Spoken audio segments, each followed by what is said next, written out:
John Ape Dalton was a ghost long before he donned the mask. He was a soldier, forged in the crucible of war, his soul branded with the memories of battles fought and brothers lost. He had seen the abyss, stared into its cold, unblinking eyes.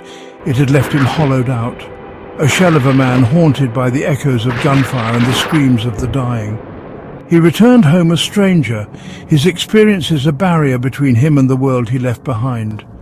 The normalcy of civilian life felt alien, the everyday concerns trivial compared to the horrors he had witnessed. He drifted, adrift in a sea of faces that didn't understand, of conversations that couldn't penetrate the wall he had erected around himself.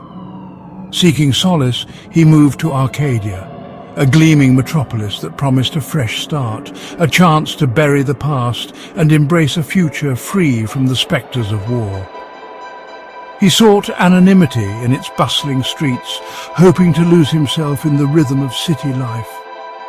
But the scars ran deep, etched into his very being, a constant reminder of the darkness that lurked beneath the surface of things. The ape, they called him in the service, for his brute strength and primal instincts.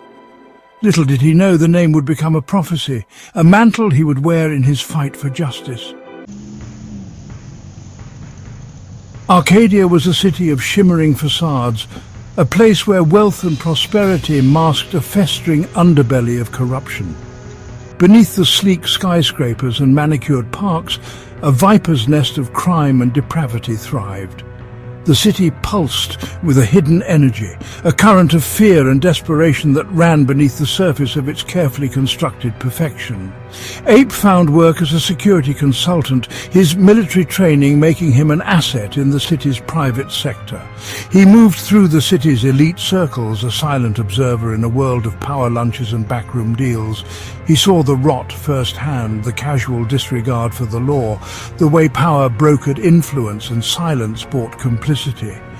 He witnessed the police, crippled by bureaucracy and riddled with corrupt officials, turn a blind eye to the suffering of the innocent. He saw the wealthy and powerful exploit the vulnerable, their greed knowing no bounds. His attempts to report the injustices he witnessed were met with indifference or veiled threats.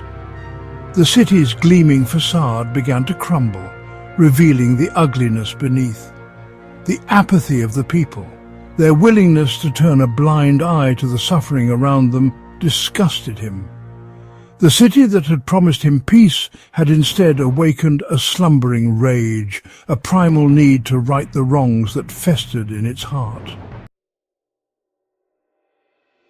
One rainy night, the illusion shattered completely.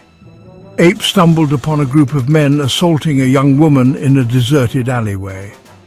It was a scene chillingly familiar, a grotesque echo of the violence he had witnessed in war-torn countries. The primal rage he had kept buried for so long roared to life. His training took over. He moved with a swiftness and brutality that belied his size, his fists and feet weapons of righteous fury. The attackers, thugs used to preying on the weak, were ill-prepared for the ferocity of his assault. He left them broken and whimpering in the rain, a chilling reminder that some predators hunt other predators. But it was the look on the young woman's face, a mixture of terror and relief, that broke him. It mirrored the faces of civilians he had rescued in the past, faces that haunted his dreams. In that moment, Ape knew he could no longer be a passive observer. The city had awakened something primal within him, a sense of duty to protect the innocent, to be the predator the predators feared. The line between soldier and vigilante blurred. He would wage his war on a new front, this time not for his country, but for the soul of a city on the brink of collapse.